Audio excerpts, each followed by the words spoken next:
Around 1.6 million people in the UK are affected by eating disorders, and 11% of those are men. So speaking out in our celebrity surgery today, Adam joins us now along with Dr. Chris, and thank you for doing this. Oh, that's right. Morning. So 1994, you're 16. Yes. And it really started with a rugby match. Yeah, I was at one of these very archaic all-boys schools where, you know, the rugby players were the gods. So from the age of 13, all I wanted to be was a rugby player, and on the first 15, you know, all my friends were playing for England, and I was a fifth-generation Rickitt there. So there was all these kind of like ancestral pressures to be, you know, the golden boy at school. And it was during a rugby match I dislocated both my shoulders. And while I was in hospital having them pinned, I picked up a virus which basically made me lose weight. And so it meant I couldn't play rugby again. So you're back in your room, yeah, and you say suddenly the one thing that, and you were very good at it, that you can't do. Yeah, they're all out playing rugby. That's the thing. You're at a own. school where there was, you know, 500 boys, and it's something, you know, which looks similar to the, you know, Westminster Palace or something like that, and they're all gone. They're all out playing X, and you're the one person in this entire boarding house. It was like a ghost town almost. But actually, it was a whole lot more than that, because I think around that age, you just thought that probably that was the trigger and that was the reason. Yeah, but it went far deeper than that. Yeah, I mean, that's, you know, that's something I came to realise, that, you know, I almost blamed this rugby situation for making me bleed. It was nothing to do with that. It was a deeper-rooted thing whereby I didn't know myself. I didn't know who I was. I didn't fit in. All I knew was that I was being forced into this mould of what I should be, which was, you know, the rugby player, the going to Cambridge, becoming a lawyer, having 2.4 children and playing golf at 50. You know, and I was just like, that's not who I am, that's not what I want to be. I was so scared and I didn't know who I was that I fixated on, instead of being this rugby playing sort of Adonis thing, whatever. And when that was taken away, I was just completely empty. Now I didn't know what to do. So how did that affect your eating then? What it was because I'd lost so much weight through the virus. I was having to eat a lot to get my weight back up, and it was literally one day I was sat there and I'd been and got a huge bowl of Frosties cereal from the kitchen downstairs, and I was just eating. And I was so focused on the eating, I was just literally wasn't thinking about anything. I was just eating and eating and eating, and I stood up, and I'd eaten so much I was physically sick. And I didn't mean to be, but I was just physically sick. And I looked at my watch and I was like, you know, I just wasted an hour and a half. And for an hour and a half, I didn't have to think. And to me, that was salvation, because up to then, everything was so chaotic and so depressed in my mind. To have a release where I could focus on something and not think was amazing. So I did it straight away again. And it's important to say at this point that this for you was not about body image. This wasn't about losing weight, which my thing. Did happen because you're making yourself sick so many times a day. I got down to, you know, 6 or 7 stone, and, you know, I looked horrific. But to me, this is one of the things I'm trying to get people to realise with some of the work I do, is that eating disorders are exactly the same as mental health, any other mental health issue. Same as drug addiction, same as, you know, alcoholism. It's where you focus your problems on one subject. Now, people hold up magazines and they blame, you know, the media for portraying skinny women or muscly men. Yes, those are the triggers, but when people have an eating disorder, it's because something more deep-rooted. Why don't they love themselves? Why don't they like themselves? And what they do instead is they focus on something. Right, I'm going to focus on my image. If I can make my image perfect, if I can get as skinny as I can or as muscly as I can, then maybe people will like me. If they like me, it doesn't matter that I don't like myself. If drink or drugs had been available, I'd have had them. You'd have taken another If drugs track. or drinks had been there, I would have had them. But as I said, I was at a boarding school up in the Lake District. There was none of that available. So you've lost a lot of weight. You are very skinny. You're wearing baggy jumpers. You're hiding it. You're making yourself sick. You're physically injuring yourself. To make yourself sick, you're injuring your knuckles. I'm throwing up blood continuously every day. So who did you tell? Nobody. You know, it was, to me, the problem was it had never happened. You know, the school had been there since 1800s, and they'd never had a case of a boy having an eating disorder. And, you know, all my friends, the worst thing is I knew everybody knew. You know, I looked different, I was acting different because I was hiding things, I was running away at the end of lessons so I wouldn't have to be around people. And it was all because I wanted to go and binge and purge.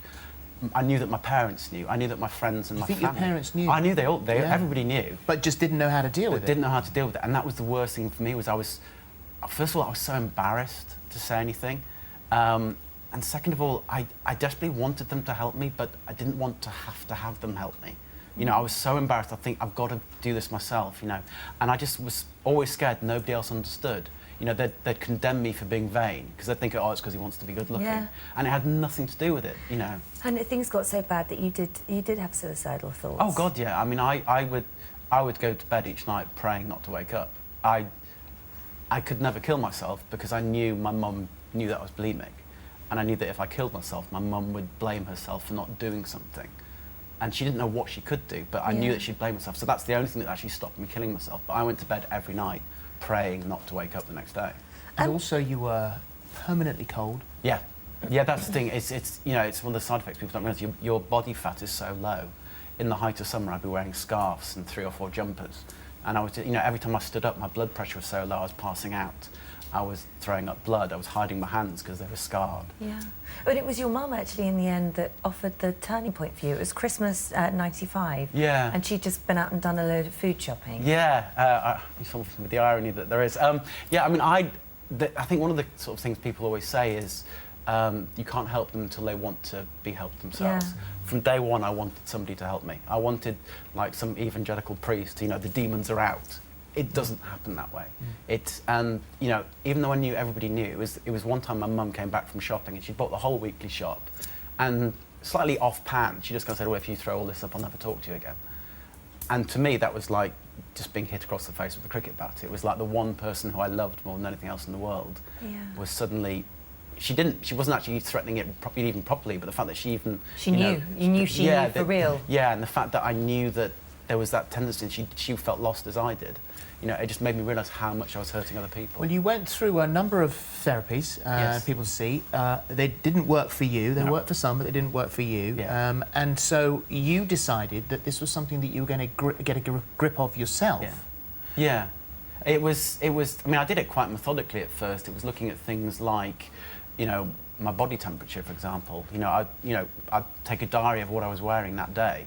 And then 2 weeks down the road, if I'd been eating a bit more, you could see that I wasn't wearing as many T-shirts and jumpers and gloves. But also, things like the food, it was never just like one day I woke up and I was cured. You know, getting over the physical side's hard. Getting over the mental side's even harder. But you start with the physical side, which was, you know, the fixation with the food side of things. So I'd start off trying not to throw up all day. It would just be in the afternoon. Then, I'd get to that, and then in the afternoon it'd be just a couple of times. And you'd wean yourself off it, but you had to learn to just as much as relax, because when you ate, you tuned your body so much to getting rid of the stuff straight away. You literally had panic attacks as soon as you ate anything, and you had to realise to calm down and that, you know, this was natural and this was good. And it's not like your addiction is alcohol, where you can just take that out of your life. This is the hardest thing. You have to eat. This is the hardest thing. You know, drug addicts don't have to take drugs. You know, alcoholics don't have to drink alcohol. You have to eat. So getting over an eating disorder as an addiction, which is effectively what it is, it's an addiction to fixating on food. That is, I think, the hardest one to overcome, because, you know, you have to eat, you know, to survive. And as I say, when you first eat, your initial thing is either, if you've got anorexia, is just not to eat and to hide it, or if you've got bulimia, is to binge it, run away and get loads more food as well, and then throw it all up. And you have to learn to just relax and have a happy medium. Where are you now? Me, I'm fine now. I mean, you know, I was lucky in that I got over the physical side of being sick within 18 months. The mental side of it, which comes with it, I always describe it's kind of like a Pandora's box. I think everybody out there has tendencies towards mental health issues. Luckily, some people don't, you know, fall into that trap. For those of you who do, and those of us that do, it is a Pandora's box. It's never completely shut. And it took me a long time, literally until I was 30, to actually be able to look myself in the mirror and know who I was. Chris, what do you look for either in yourself or in other people? I'll go through a list of signs and symptoms. It's interesting that, you know, his mother knew and he didn't know that she knew, because you can see the signs and symptoms. Once you've noticed the first thing that wasn't normal, then you're very aware. So what I'd like to do is say signs that you have an eating disorder, and we'll show them on screen. And one is just making yourself sick, right? Loss of control over how much you're eating. Have you lost a stone in weight in 3 months? Do you believe yourself to be fat? And is food dominating your life? Now, you don't have to have all of those, you can have some of those. Now, the next list, I think, is a very important one for someone looking at a member of their family. Signs of an eating disorder, maybe in the house. They're missing meals, or claiming that they have eaten, or they're going to eat later. They don't want to be there at the table. They're avoiding family meals in the house, or avoiding meals going out to restaurants. Repeated weighing and looking in the mirror, checking themselves. Disappearing soon after eating. Why? They're going to the toilet, fingers down the throat, and vomit. You go in the toilet after they've been in, you can get the faint smell of vomit in the air, even though it's been flushed away.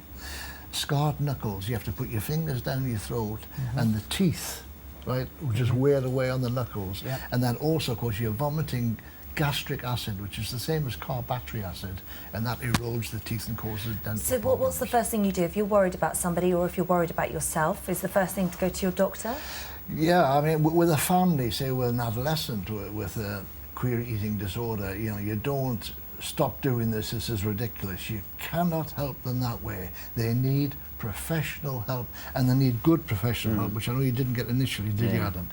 So go to the GP, and the GP then has to refer them on to, ideally, a psychiatrist, psychologist who specialises in eating disorders. Now, there's no quick cure. No. This will take time. As Adam has said, it's a mental health disorder, and there's no instant, cure, but it takes time. Okay, thank Okay, you. well, thank you for Thank the you very moment. much. Thank you, yeah. Because if you can relate to Adam's story, let's hear what you've